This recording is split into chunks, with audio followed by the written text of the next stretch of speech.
Welcome, everyone. Welcome, everyone that's here to participate live and everyone who will be listening afterwards. Welcome to the worldwide perspective on the role of end-of-life doulas.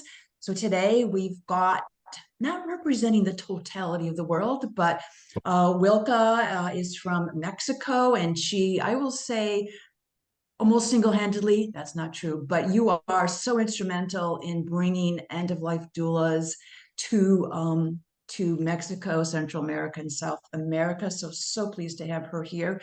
Frances, who is the program lead at the University of Vermont end-of-life doula training program, as well as an end-of-life doula in New Mexico, and Daria from Ukraine. And Daria, correct me if I'm wrong, but you graduated from the University of Vermont program, correct?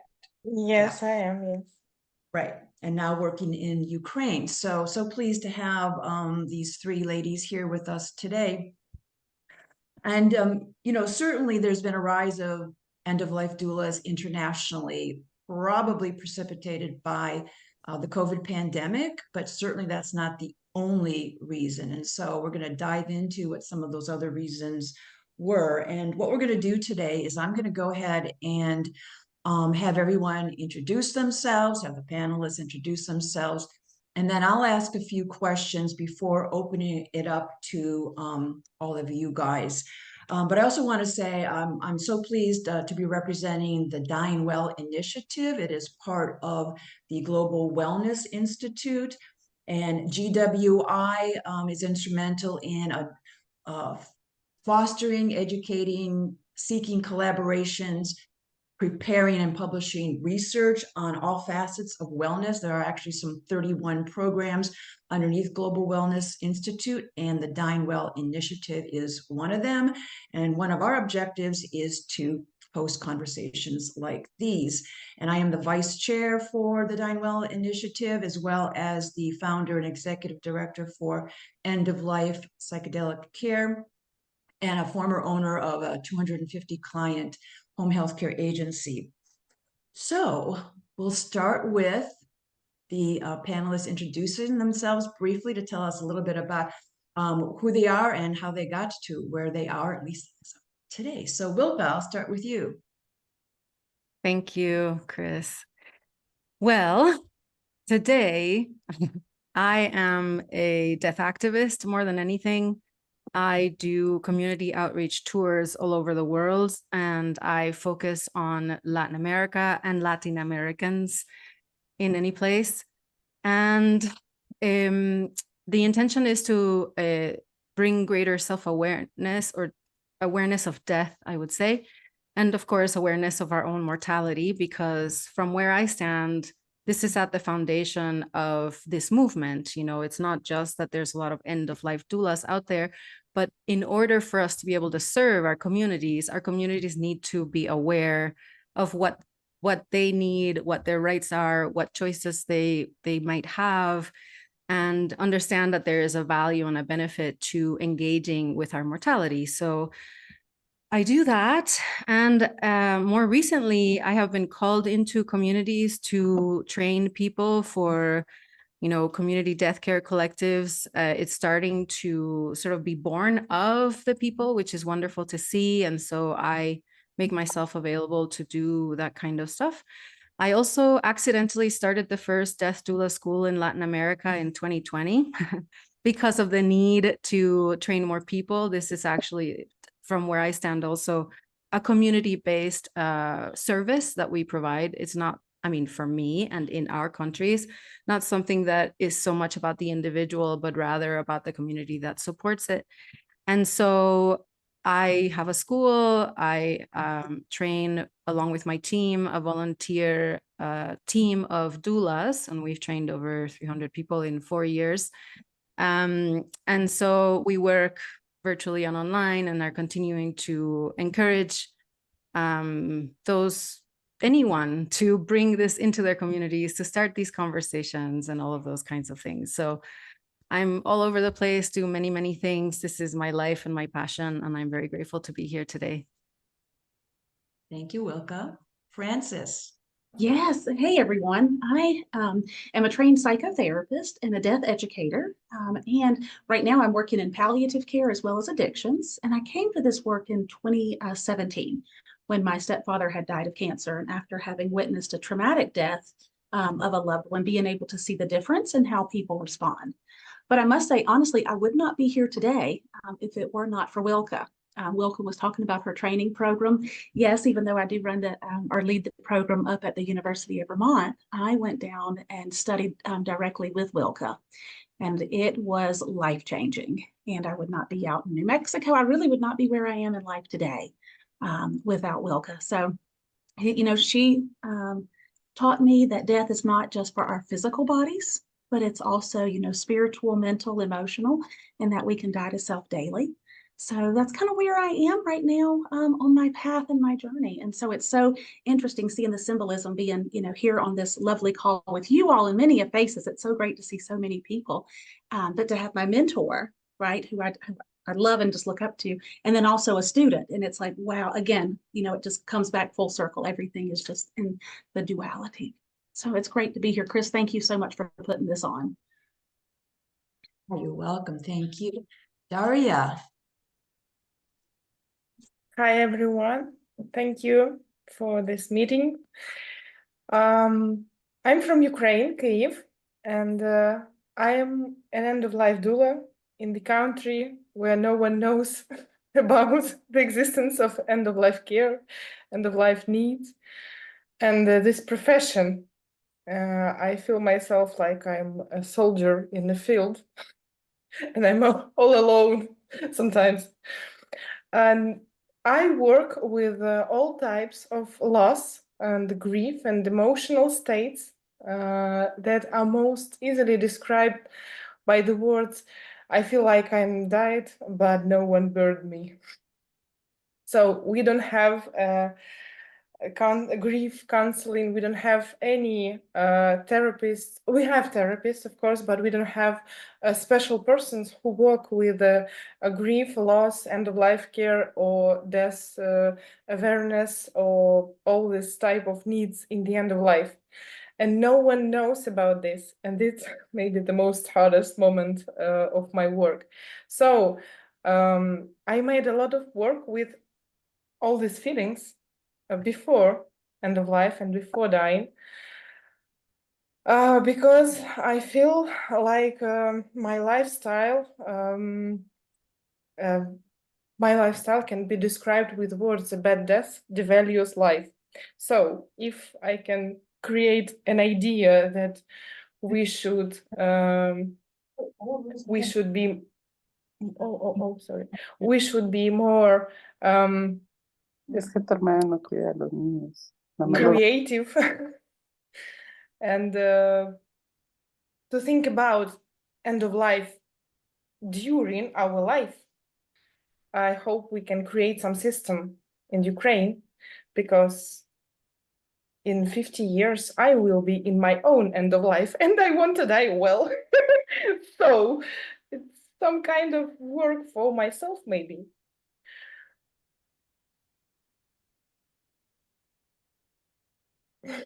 Thank you, Daria. That was excellent. How about we continue with you, because I think for any one of us here trying to wrap our arms or minds around what it must be to live in a war-torn country is just, it's unfathomable. And I just remember one small story you shared where you weren't even sure if you were going to be able to make it, because who knows if there were going to be warnings that you had to hide, or electricity goes out all the time, right? So yeah, if you could share a little bit more. You started to explain it, but if you could share a little bit more about what it must be like to be living in Ukraine today. Oh, it's a lot of death and dying there. A great question. I try to explain this. We need to be positive. We need to catch our life and to hold it, to hold with your life feeling inside of you, and not to be desperate, because if you became desperate in this situation, this darkness can eat you. It's very easy. I feel it like it's very easy to die because it's a war, but it's also can be very powerful with the feeling of living because of war. Like it's a lot of death inside of the country, so you need to be in balance and to be very, very, very happy and very alive. For balance, you have a lot of death and you need to balance it with a lot of life. So it was hard. Maybe for myself, I can tell about myself. It was hard first months, or maybe a little bit 2 months. After that, I decided that, okay, I can be afraid of it, or I can find my power inside of it. And I decided to choose the second one option. I thought that it will be great to have this knowledge of end-of-life care because I didn't know about it. We don't have this system. I saw that it's something like working with grief or helping someone who loses someone or being with someone who is very desperate and feel no, when someone don't know how to live his life.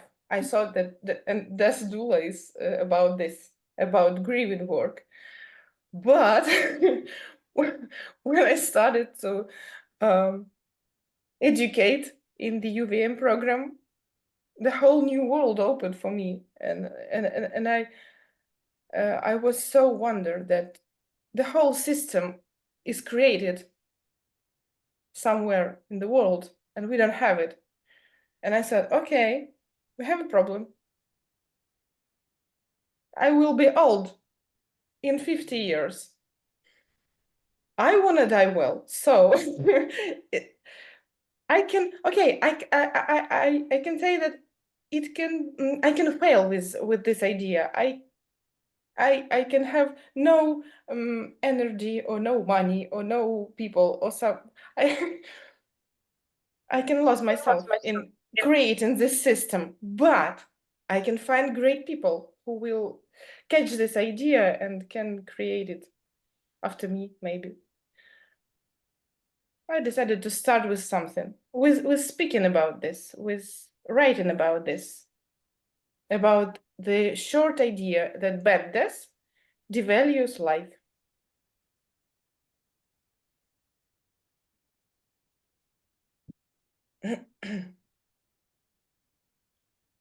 And war helps with it.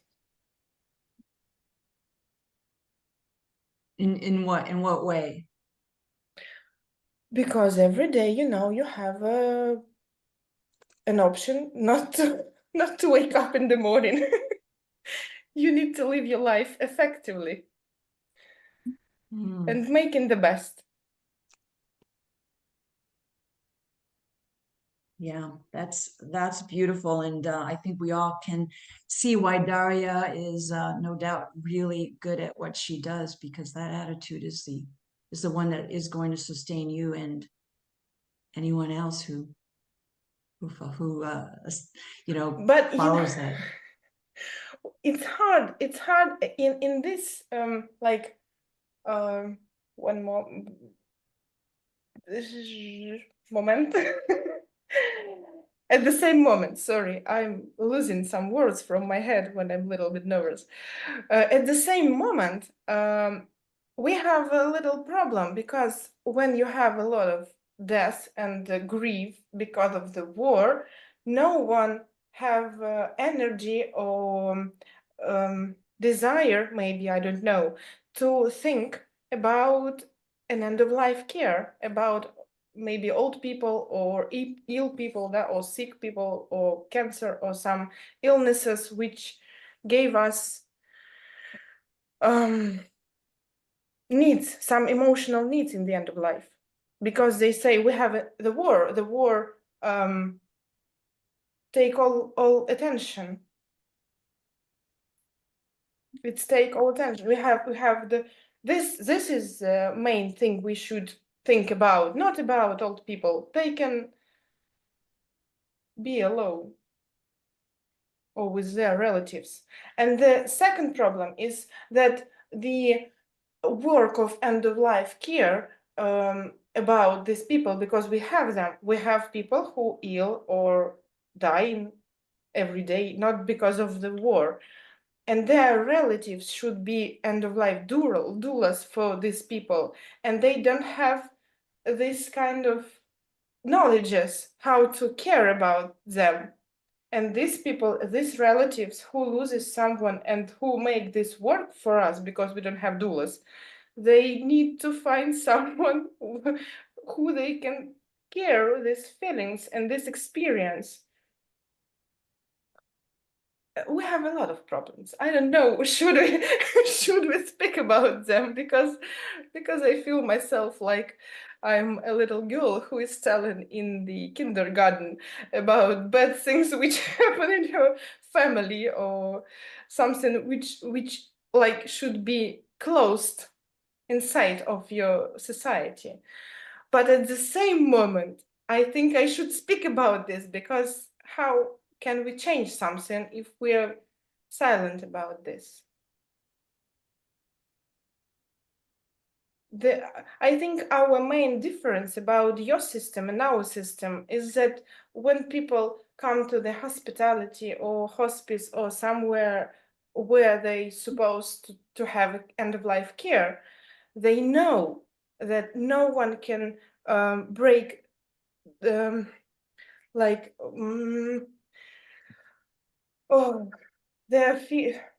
feeling of dignity. You know that you have care in the hospitality and your doctor will be for you. He will protect you.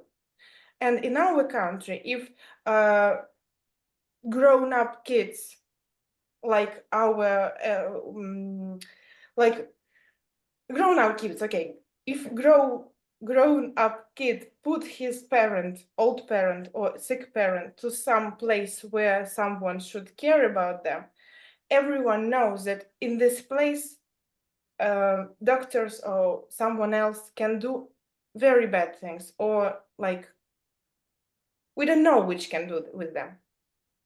We don't know what people in hospice or hospitality in closed rooms can make with ill people. I hope you understand me. It's No, so yes. it's so a lot of feelings in this situation, and I feel nervous when I speak about it. So sorry for. Oh. No, that, It's hard. thank you. It's hard. And I very, very hard. And I'm sure we all appreciate you explaining as you did. And what you're saying in the last bit is that compounding the tragedy in your country is the disrespect and not taking care of those who are close to the end of life. So now you're adding insult to injury, and I absolutely love. There's quite a few quotes here I'm gonna absolutely use. Bad deaths devalue life. So that comes back to what you're talking about earlier. So I thank you. We'll come back and talk a little bit more, but I want to move to, well, yeah, thank you, Daria. I want to move to Wilka and the situation that you found yourself in Latin America, as you had described to me. There was care. There was care in the home traditionally, and of course we had that in the United States as well. And it shifted away, right? And you saw a critical shortage for care for people toward the end of life. So yeah, can you explain a little bit more about what the situation was and what you saw the need was? Yeah, I think that we have at least three scenarios simultaneously occurring, because in Mexico, we still have original people communities that are thriving and still, holding steady with tradition and other things, and they tend to their own birthing and dying. And it's a very rich cultural space that is also marginalized, because there's, this wounding from colonization, that anything tribal, anything communal, anything, indigenous is shameful, right? So even when the wisdom is still very much alive and people are tending to their dying in, very caring, present ways, there's a lot of shame about it and hiding about it and not wanting to admit it. And so that was one issue, right? To realize that this is still happening, because we've been tending to our dying since the beginning of time, right? We've been being born and dying since the beginning of time, and we've done this in community. And we have slowly disconnected from that the more we get socialized and civilized, colonized, and all these other things, right? Such that we have another phenomenon that happens here, which is that because the healthcare system is, technically available to all, but not very efficient, it isn't really available to all, because there are communities where it just doesn't reach. But there's a lot of, I would say, syncretic tending to dying in the home, right? So it's a mix of a little bit of medicine, if accessible, a little bit of traditional medicine, because we all know it from what our grandmothers have taught us, and then a little bit of challenging ideological clashes, because we have the way we understood, reality, our cosmovisions from ancient times that were sort of overtaken by, the colonizing and specifically Catholic viewpoints. So on the one hand, we have that we understood that there's cycles of life, death, life, and that, life feeds death and death feeds life. And that's just the way that we are nature, all of these other things. And then we have this other thing of we have to fear death and we have to fear hell. And, we have to be, full of shame and guilt and all these other things. And so we have this cultural contrast between how it was and how it is that makes for an interesting in between. But a lot of the dying is happening in the homes for two reasons. One, because the healthcare system cannot sustain, and so they discard a lot of the people at a certain point. And so people are used to having their dying person come home, and anyone and everyone who knows about it can be involved in the care and the support, even when we don't know exactly how, because we're disconnected from how we did it before, right? So there's this disconnect, this cultural disconnect. And then, of course, the more that we get to places of more civilized, industrialized spaces, also more affluent spaces, then, the best death, according to that, is the best death that money can buy, which is not really the best death. So in all cases, there's some confusion about where to feel proud of what we already know and what we do as families, as communities, and upholding traditions, and then what all these other things, right? So somewhere in there is obviously, more than anything, a need for awareness and education, and sort of sparking those hearts to want to know more about, on the one hand, be empowered in what they already know and what they're already doing, which the role of the doula serves that purpose. Because the moment that we can say, actually, what you've been doing for centuries now has a title, and it's a non-medical professional role that can be validated, and all of these things, it helps to encourage those who know more than any end-of-life doula out there who's been trained to step into their role more openly and more publicly. So that's one area. And then where we step in the most is in the homes, because already there is a spirit of community. So if somebody's dying down the street from my house, the gardener who trims the trees and the lady from the corner store and then the neighbor and whomever who are in familiarity, not necessarily that they need to be close, can step in and offer support.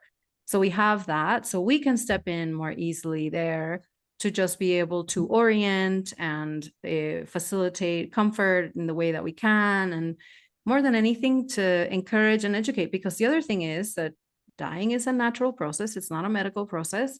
And therefore to empower people in what is naturally occurring, which is right. And, you know, often in other contexts, maybe there's a little too much medical intervention.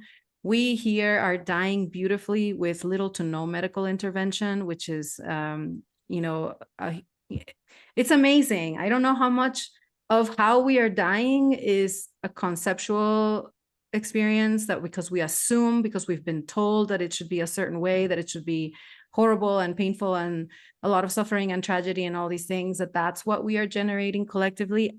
I don't know. But I've been doing this work for 9 years, and all of the deaths have been beautiful, you know, no suffering. I mean, anyway, so that's a whole other story. So, and then within the systems, I think it's the hardest to work through because, well, we have laws, and we have also a very funny way the laws are here that make it very challenging. And we still, even when there's a law for palliative care units in general hospitals, most people don't know what that is. There's a big stigma around what palliative care is, and people think it's like, you know, the drug addiction unit. And so there's a lot of resistance to palliative care, to even understanding or you know, furthering the possibility of having access to this. There are private clinics that are starting to do this work of awareness, which is wonderful. We don't have access to medicines as in other countries. And so, you know, we don't die with morphine and all of these things that are, you know, very different, but we die differently. It's interesting. So anyway, so with the systems, it's the hardest because, for example, we understand in some states that, you know, advanced care directives is an important right that should be honored, but this is not recognized as a legal right in most states of Mexico, for example. And if we look down through Latin America, each of us has been able to advance with some things, right? So we were able to achieve the first authentically green burial in Mexico, and that has not happened anywhere else in Latin America. And there's a lot of red tape around it. It's very hard in other countries. But then other countries, you know, advanced care directives is definitely recognized. In other countries now, we have medical assisted dying that is available now, is made legal in certain countries. So, you know, and the laws in palliative care are in different levels of getting to be legal or finally being recognized. So what we are doing in Latin America is that we are, again, it's more of an activist education role than we do, you know, tend to the dying for sure. But we are feeling very activated in sort of how do we level this? How do we all get to have all of the access to as many options as possible, right? So we co-founded the Red Latinoamericana de Acompañamiento en la Muerte y el Duelo several years ago with the intention of finding who else is doing this work in a vacuum. Because just as Daria said, like, I'm all alone in this field and like, I don't even know where to start. And so we need to start to figure out who else might be doing this, who else is feeling called to this work, and then invite them all in so that we can work together, so that we realize that even if I'm alone here, there's someone else alone over here, and that makes us not alone anymore, right? So we're doing a lot of that, sort of uncovering all the connections, and then helping each other with, okay, so I was able to do green burials, so I'll show you how maybe we could do it in your country, and then you show me how we maybe could do advanced care directives to be legal in all states, and in this way, hopefully, you know, evolve more rapidly and more effectively and more efficiently.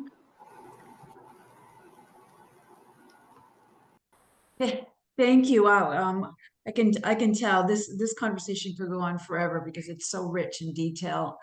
So we'll get to what we can, but I am curious, how was the, I don't say the reintroduction of a death doula to your medical establishment? Here in Mexico? Right, yes. Well, I think we are probably, I don't know, behind what advancements we've been able to achieve in the United States, for example, even when we were actually doing this work through the lens of accompaniment, not because we didn't have the term death doula earlier than it started to emerge in the United States. It's kind of interesting. But in any case, but we're behind in that, being able to bring it into the system, which is why we are working so hard also to develop a certification program that is recognized throughout Latin America, so that any person who has trained as a doula can get certified so that they can start to work in their places. Because the main problem has to do with the recognition of the role as a professional role, right? So, so we can't afford to wonder who's right and who started. We just need to get something, so, organized and working so that we can support all of the people who are out there trying to serve their communities and having the doors closed to them.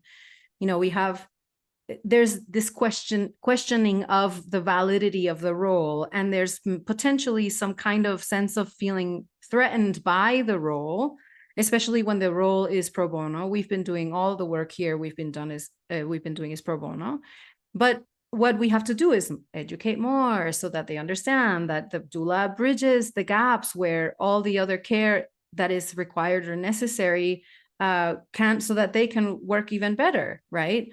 So they can't go further and deeper into the human and dignified aspects of the dying. We can do that, right?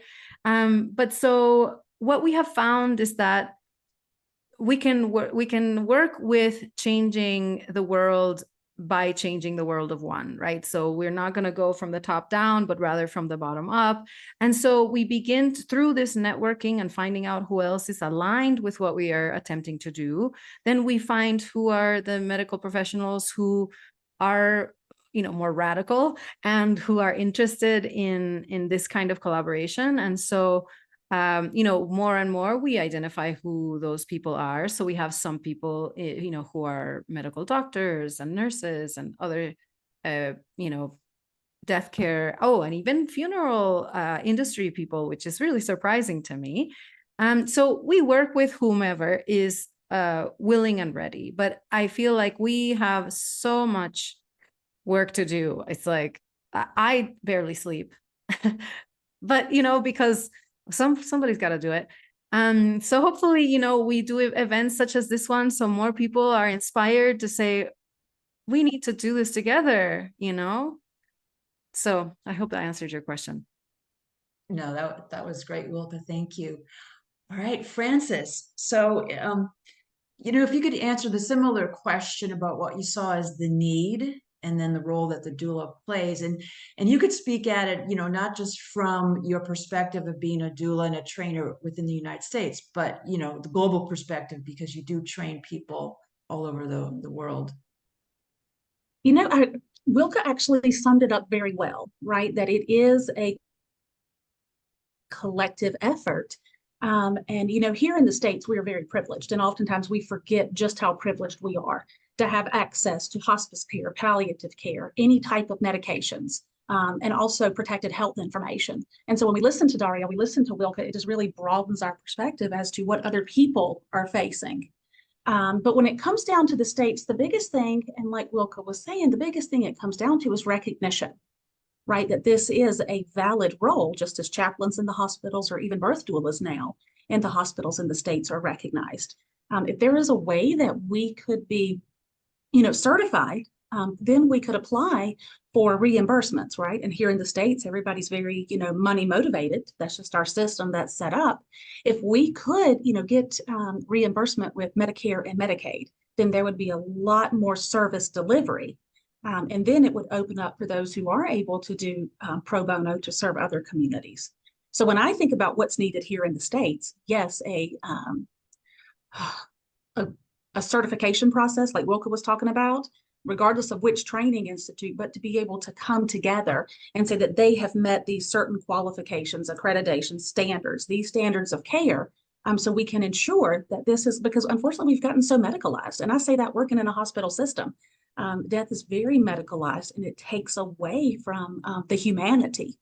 And it's sad being a witness to see how much humanity is stripped from people. And that's why I think these kind of conversations with Wilka and Daria and seeing what's happening in the rest of the world helps us as, we advocate and lobby here in the States what's really needed, and not just needed for service delivery, but from what's guiding us, what's fueling us. Are we going to do it from a financial gain, or are we doing it truly to be able to support those who are dying? Yeah, the medicalized establishment that we have here in our approach to death and dying is certainly interesting. And Wilka, I don't know if I understood you correctly, but it sounded like within Latin America or Mexico at least, there aren't a lot of medical interventions and that more people die at home. Well, in the US, there are a lot of medical interventions, and although people want to die in the home, they very often do not.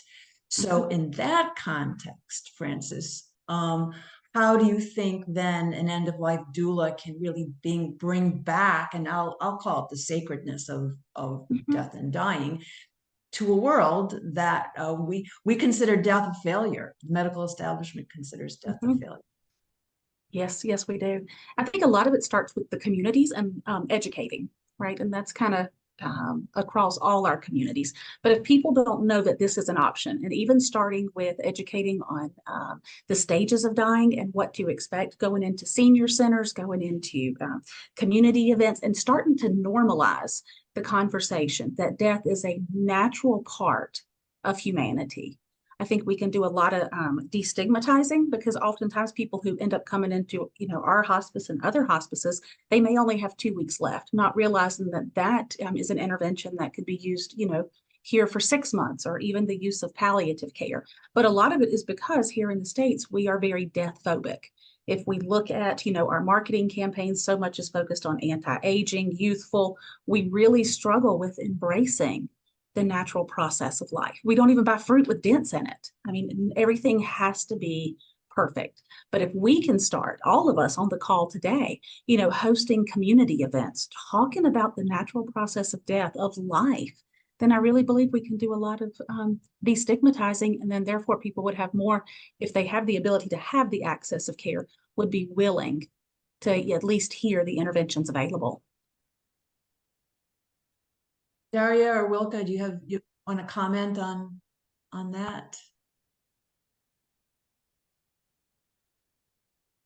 Well, all I will say is that we are working arduously for a shift in our culture, right? A cultural shift. It's a big, big task, because, our biggest challenge is death denial. Our biggest challenge is the stories we've been told about how, death is to be avoided and not to be gotten close to. We can't even mention it, or we're going to, bring it to us, or, all of these things. And we're not looking enough into where this all came from. We assume that fear of death is a natural human fear. Well, it isn't. We used to have, as a species, a very different relationship with death. And we need to look back to and learn from how we were, not because we can return to that, but because we can rescue some of that into where we are moving toward, right? But the biggest challenge has to do with how we have been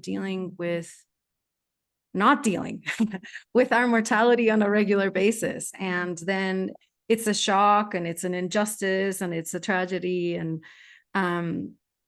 so yeah, I could speak about this forever.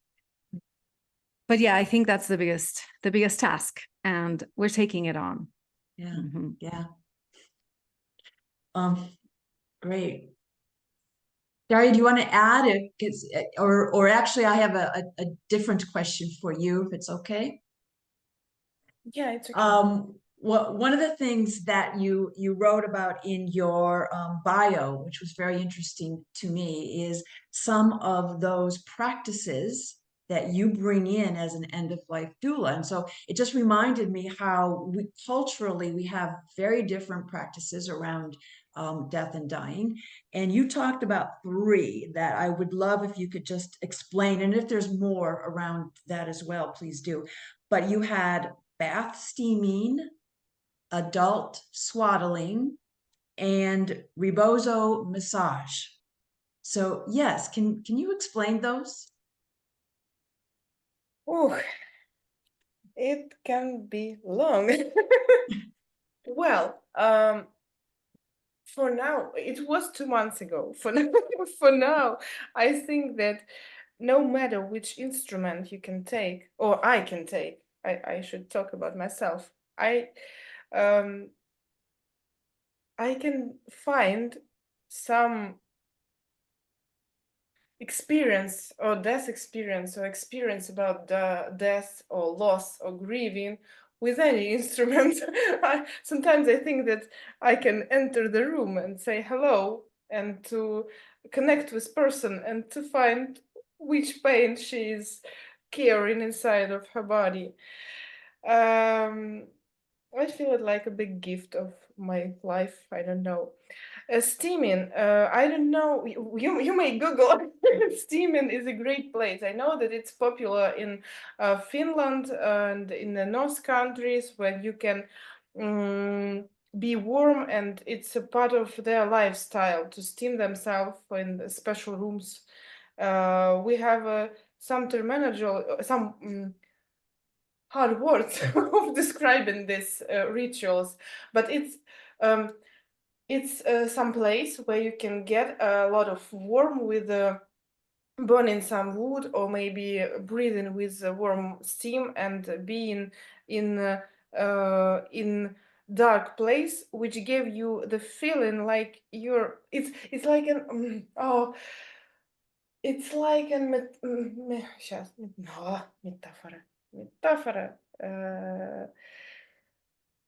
metaphor, okay. The same word.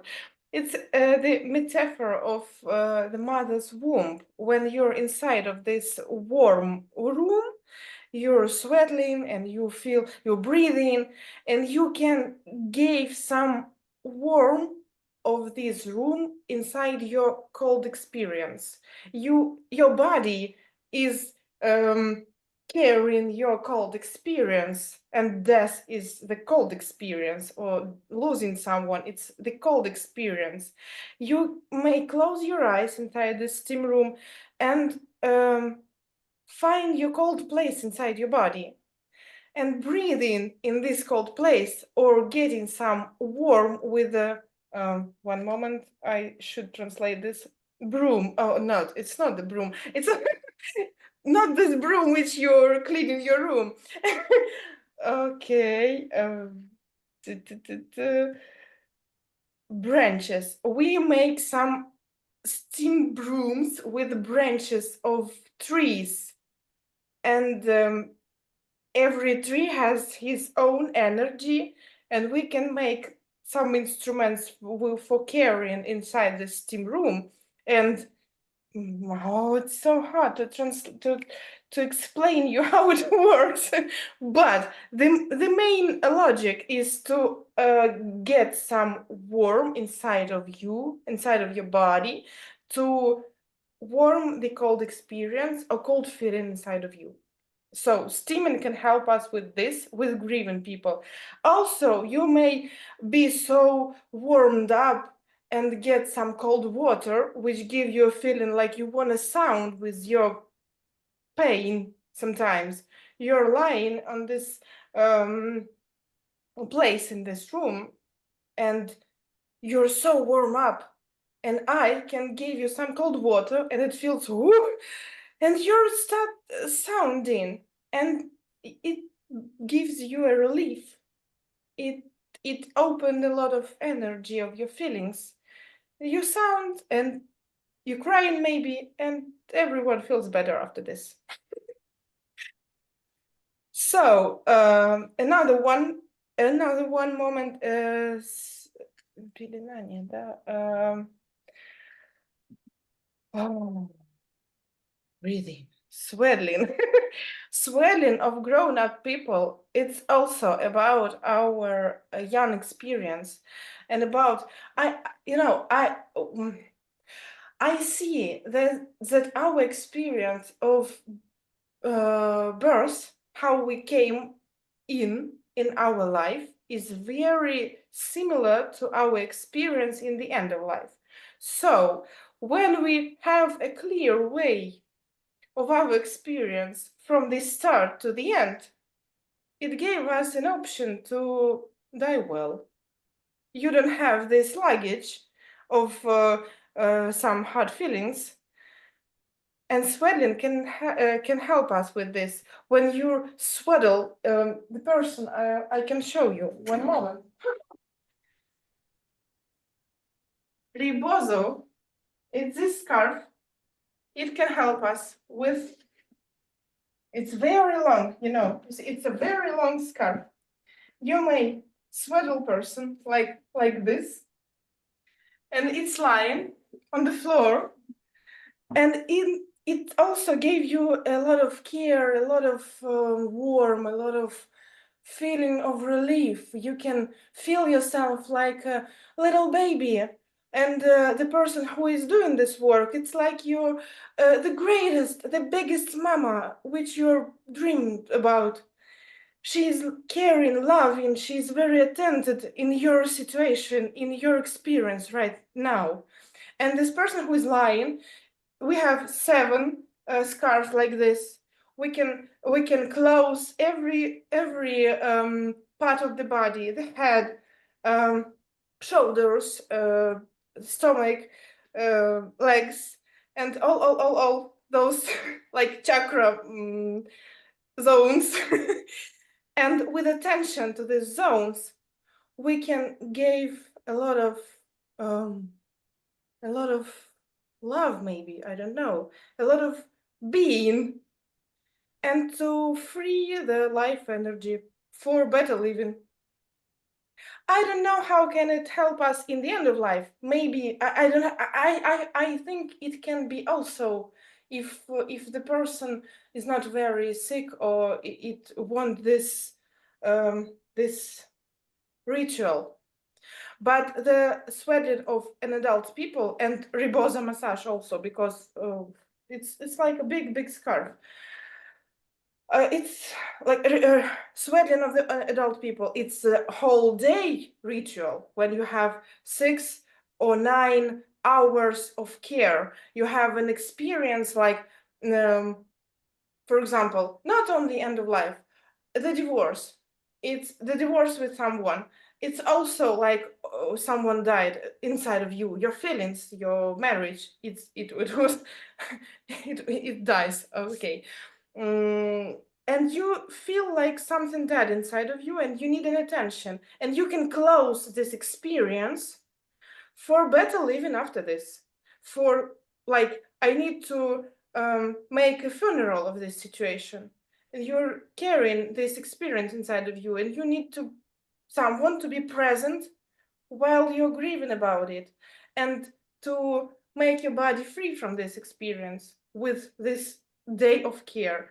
And it also works traditionally. I know that swelling came from Mexico. It's a traditional ritual for women after giving birth, after labor. But I thought that, okay, labor, it's the experience where we have this dark labyrinth of life and death, and we have very powerful feelings during this process.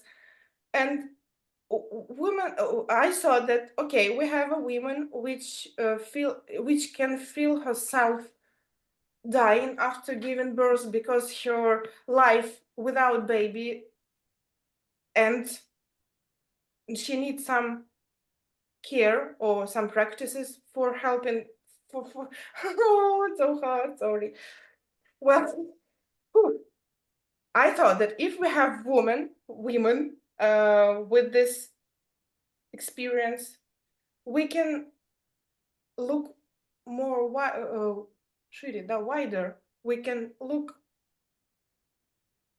and to find this experience not only in giving birth, not only in labor. It's about all our life. So I can take any instrument and to find and create and make it. I can take any instrument of care, or maybe body care, or some traditional rituals which can help me to create space for life. I hope you understand me. Wow, thank you. So yeah, so that reminds me, Wilka, I mean, are there practices relative to Latin America that along the lines of what Daria was just talking about? Yeah, absolutely. I was writing in the chat about it because it seems so fascinating to me that no matter where we are in the world, we have very similar approaches to certain things, right? So, you know, the steaming in Mexico and in Mesoamerica is the temazcal, you know, and in you know, North America, beyond Mexico, we have the sweat lodge, and and there are other such traditions that it began as a way of, you know, going into the darkness of the unknown, being willing to let whoever I was until this moment die, move through the, you know, that disorientation before there is a rebirth. And a lot of our traditions, whether it's you know, these kinds of things, and the closing of the bones is what this swaddling is in our countries. So we have similar things, but you know, other things that we have here, not necessarily for end of life and grief at the end, because this is the thing, you know, as humans, as nature, we are moving through change and transformation and transition all the time. We are dying to something and then disorienting from that into an orientation of who we are becoming, and this is happening all the time.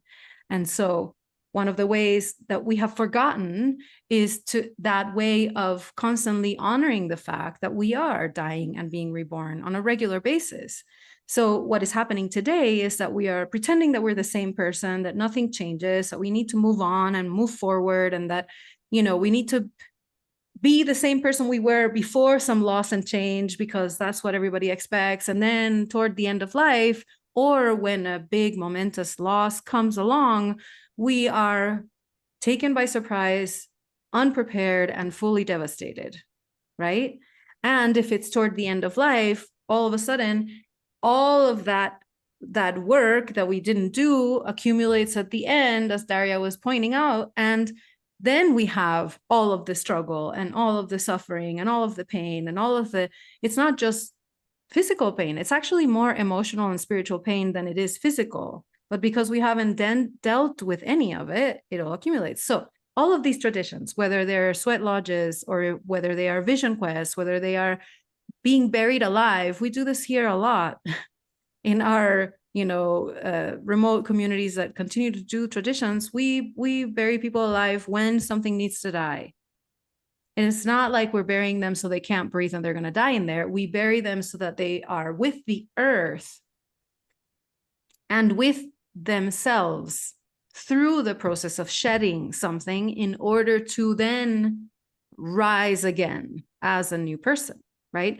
All of these traditions that happen since, you know, kids are old enough for, you know, that the parents think, okay, it's time for you to go on your first vision quest. You're 9 years old, go on, see what the land has to teach you, right? Oh, so you're having a hard time in your 20s, get buried alive, right? And these temazcales, right? This going into this, the heat and the sweat that in a way is death, and it's also the womb, right? So we used to know that both of these two are connected, right? So that the traditions that we use for holding space for a birthing person or a, you know, pregnant person are also the ones we're going to be using throughout life, and not just, thinking that birthing and dying are these two end caps throughout life. And so today we talk about death anxiety, and we assume that this is a normal thing, that all people should be so totally anxious and afraid of dying. But we're now asking, where is that coming from? Right? What is generating such anxiety? Because we have not tended to our dying every day as we are evolving as individuals and as a collective, right? So these practices that serve us so well, they were born of the recognition that humans felt that we need to honor that we are not the same person at every stage of life. So those, we see those as well. So that to answer your question. Yeah, thank you. You remind me, I drew that card once time out of a tarot deck, the one of being buried alive. And of course, I kind of started to freak, and my son talked me down and explained what it meant. But I have to tell you, I still didn't do it. But I honor the tradition. Francis, we live in a country that's, a melting pot. And so well, one of the things that Wilka reminded me as she was talking is that, I think many end-of-life doulas are students of Buddhism, and we bring those practices into the work because, of course, you basically practice dying every day. So yeah, with that, but are there other sort of practices that you think are really important that will resonate here in the US or North America? I think it's all individualized and what resonates with the person, right? I wish I had an answer for that, but I think just the art of non-attachment and just getting back to accepting what is. I think here in the States, we are very attached to labels and guides as opposed to just going within and seeing what's appropriate for us individually. So,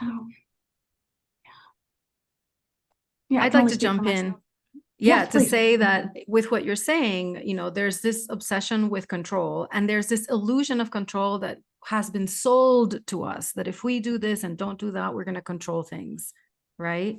But that the doulas are the ones who can actually hold the space for people to be able to dare to explore not what's been told, but what is arising in them, right? So you're saying we're not trusting that inner knowing. And doulas come in to serve this beautiful service of, saying, I'm not going to intervene. I'm not going to convince you of anything other than you're safe to explore and, find out what is true for you, what aligns with you, and all of that. So sometimes this is what happens. So let's see, where were we? Yeah, I We were totally talking about lost. not controlling our environments. Right, that's and right. We were just Yeah, not no, in control. but that as doulas, this is the beautiful service that we can provide, is to encourage and invite people to connect with something else and discover what their truth is. We all actually are experts on the subject because we've all had our own losses and our own grieving and our own experiences with death and dying. So, but we still defer to what we were told and what the systems say and all of that. So I think this movement is also really deeply shifting that, which is very exciting. Have anything else to add? Because otherwise, I'd love to open it up to any questions from the attendees. Yes, I have a valid question, nothing crazy. I'm an end-of-life doula in New Mexico, and I'm extremely interested in psychedelics at end of life and how that can be helpful in reducing terminal agitation and anxiety and all of these things. What are your experiences directly working with it? And at what stage of the dying process is it too late? Or is there one? Okay, I think that question is for me. And before I go ahead to speak about that, again, I will reiterate that the real issue that we need to be looking at and addressing in the current state of our dying is, why are we in such resistance of the natural process? Why are we so afraid of what we are meant to confront? And how can we start educating and doing things differently for future generations to not have this, assumption that what they are about to face is the worst thing that could ever happen to them and that they want to check out or do other things? That's one. Number two, what we need to also think about is, what is it that psychedelics promise in general? So we talked about being buried alive. We talked about temazcals. We talked about vision quest. Psychedelics in our traditions, right, were used as other markers of consciously dying to some part of ourselves in order to consciously birth into a new phase of our lives, right? So in the traditions of our ancestors and that are still alive today, in, at least I know for sure, in Mexico and other countries in Central America, is that, and South America, is that it is sort of like maintenance in our relationship with our mortality, right? So a big part of the problem is that we are not having that constant maintenance throughout life. So then at the end of life, we're freaking out because we think we don't know death. But we are dying, and every time we are grieving, we are practicing getting to know more deeply what our dying process is like, but we are missing out on that, right? So how can we first do all of that, right? Because the thing with psychedelics is that, it wasn't this, I don't know. I'm a little skeptical of, this attempt at bringing access to psychedelics in a pharmaceutical way, when the work we need to be doing as a humanity is at stake. Like, this is what we need to be doing.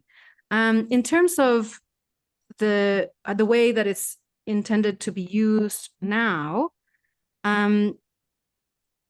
the thing with psychedelics is that if there's something that a person has not dealt with, that's the first thing that it's going to show, right? So you have Netflix saying that it's this amazing experience, but if the person has not dealt with their shadow aspects and whatever unfinished business, the first thing that a responsible psychedelic spirit is going to do to the psyche of a person is confront them with their shadows, right? So whatever somebody thinks that psychedelics is going to have them avoid can actually be the thing that psychedelics will bring to the forefront. So I don't know anything about how it's being done and the way that it's being presented in these therapies now. I know it from traditional experience and from my own relationship to nature and to traditions that have allowed me to know these things.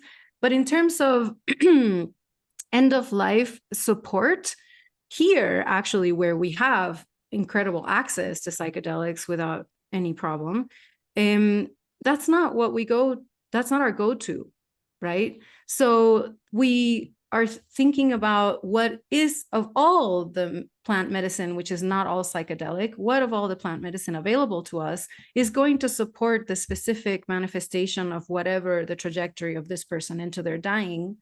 So we may use other mushrooms that are not psychedelic mushrooms, or we may use other herbs and barks and other things that we know for sure have been used for centuries in aiding these processes, whether it's birthing or dying, right? So we have a lot of other resources that can support us. And in terms of, like I said, in terms of actual psychedelics, we use it for life transitions all the time throughout life. I mean, the communities that's what they do, not for end of life. So I think that's really interesting. Mm-hmm. Very interesting. And I appreciate your perspective, and I'm curious as to how we bridge the gap for those of us that were raised in a Western society that didn't have access to these rites of passage and ways of actually developing a relationship with plant medicine. right? So how do we bridge that and help those that weren't raised in cultures like yours? Yeah, so I think on the one hand is to be very mindful and responsible of what kind of medicines are being administered and with what intention, being responsible of carrying through a person, you know, through the whole process and thereafter, because, you know, I've also observed how a lot of people end up, you know, worse than they started because they think this is the answer to everything. But what do psychedelics do ultimately? On the one hand, have you face all of the stuff that you haven't dealt with so that you can shed it and then remember that you are more than what you think you are, right? And that you're connected to something greater than yourself. So that's the foundation of what we need. The psychedelics is one of a whole spectrum of ways in which we can arrive there. But how can we begin to bring that awareness, the death awareness, but also awareness that we are not just what we think we are and what we've been told we are? And how are we going to cultivate all of that? Again, it's a whole huge cultural shift that we are taking on. That's all I could say. Mm-hmm. Thank you. Mm-hmm. For those of you that know me, as the founder of the End of Life Psychedelic Care, this is obviously the thing that we talk about and educate on all the time, every day. And so I would encourage anybody who's interested. There's several videos I have on the website. I'll put the website URL in the chat. I'm kind of surprised. I did not think we would go down a psychedelics route in today's conversation. But I will say one of the reasons why I founded the nonprofit was because I felt an end-of-life doula, or anybody who understands the death and dying process, is absolutely the best person to hold space for a psychedelic journey.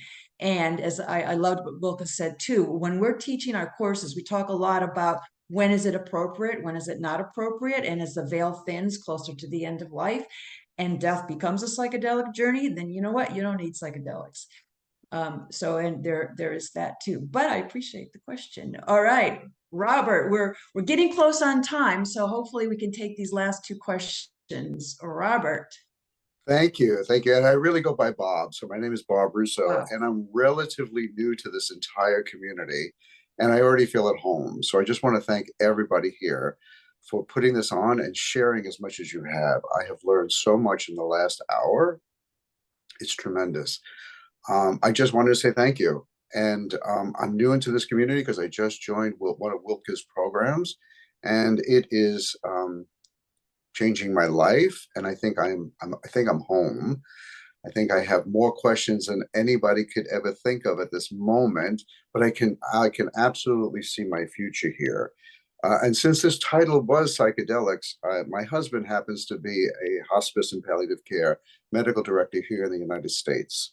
So I had the opportunity to sit and have breakfast with him today and say, what does the research tell you about psychedelics and end of life? And I was surprised to hear him say that he has done the research, some of it, and that like you say, in certain appropriate settings, it can relieve anxiety. And if there's one thing that he's always about is to relieve anxiety at the end of death, because we don't believe that we have to fear death and have to live through it in an awful, terrible way, and that there are so many different ways of doing it. So I am so happy to be calling myself a doula and becoming a doula in this world. And I love you all. That's it. Great question. Okay. All right, Natasha. Hi, good. It's morning. Well, just turned afternoon for me. I am from Jamaica, and I have absolutely no experience in death doula or death assistance at all, except for my personal experience as someone who grew up in rural Jamaica, where or elderly people tend to die at home, right? And so we're familiar with what that looks like at home, but it's never been a formal thing. Because I'm used to people dying around me, and my grandmother has 16 children and she has 17 siblings. So always having family members being birthed and dying. So I'm very, very familiar with death, very comfortable with death. But it's not something that people around me are very comfortable with, even my relatives who've experienced death as much as I have. And so I am personally, and I've been personally interested in not fearing death. And so I'm very interested in, becoming a part of this community. I'm very new to this. I didn't even know that something like this existed. So I guess my question is, if I could be linked to the resources and information that could properly, pave the way for what that system could look like for Jamaica, I would be extensively grateful. And thank you again for organizing this, because I was, as Bob has said, I've learned so much in the short time that I've been here, coming in not knowing what to expect. So thank you so much. Yeah, Natasha, I'm spacing on her name right now, but there's an end-of-life doula I know in Jamaica, along with Dr. Dingle Spence. And Dr. Dingle is a hospice physician in Kingston. Anyway, if you were to give me your, I have your email address. I'll look up your email address, and I'm going to send you the name of the doula in Jamaica when I find it. But of course, I think one of the things I'll do too, because I saw so many links in the chat, I will make those, I will make sure they get transcribed and put into the email you're all going to get with the recording. So yeah, and then if you have any other questions, you obviously can reach out to Francis or Wilka. There's lots of great programs. Wilka is what you're now the certification program manager at INELDA, so the International End-of-Life Doula Association, and then Francis, of course, at University of Vermont. So lots of great programs. And then I'm sorry, the Red Iberoamericana Accompanimiento, I don't know, I can't even say it. I'm sorry. But that one also really great. So would you like to leave a last thought, for everybody, a takeaway? Wilka, I'll start with you. Okay, so I guess my last thought is, for any of you who are feeling inspired to do something more, that, this finding out what is going on in your community and or around your area, and connecting with any person who might be even remotely related to end of life or death care, is a good start. So getting oriented with what's already available, and then starting to find out what are the gaps, and if you're already working with dying people, what some of those gaps may be, right? So then getting people together to start to brainstorm about what you can do to start bridging those gaps is one great way to start. As an individual, I encourage everyone to really practice engaging and cultivating a relationship with your mortality, knowing that we're all going to die at some point, sooner or later, that we're all grieving some change and some loss right now, and that we can engage with that process and be more aware and collaborate with it into whatever, is now becoming through the loss, through the transformation that brings. And that, to start practicing as if today was your last day. Ask yourself, am I satisfied with how I spent my day today?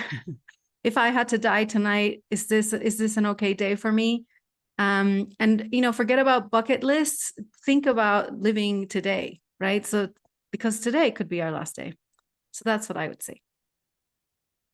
Beautiful, thank you. Francis. Yes, I would just encourage, and I see Samantha's here. Hello, Samantha. If you are able to take different perspectives of training, please do. If the resources or scholarships are available, because this is not you take one training program and you're done. You need to continually study, see the new research that's coming out, get different perspectives, different ways of doing it. Again, I highly recommend, Wilka's program down in New Mexico through the Elizabeth Kubler-Ross Foundation. There's many wonderful training programs, but, just like with any profession, you have to continue study, you have to continue to learn. And like Wilka said, most importantly, analyze yourselves, right? Because what we don't deal with will show up with the people we serve. So thank you. Thank you, Frances. Daria. Want to thank you to all of you, because every time I speak with someone over the ocean, I feel myself so inspired.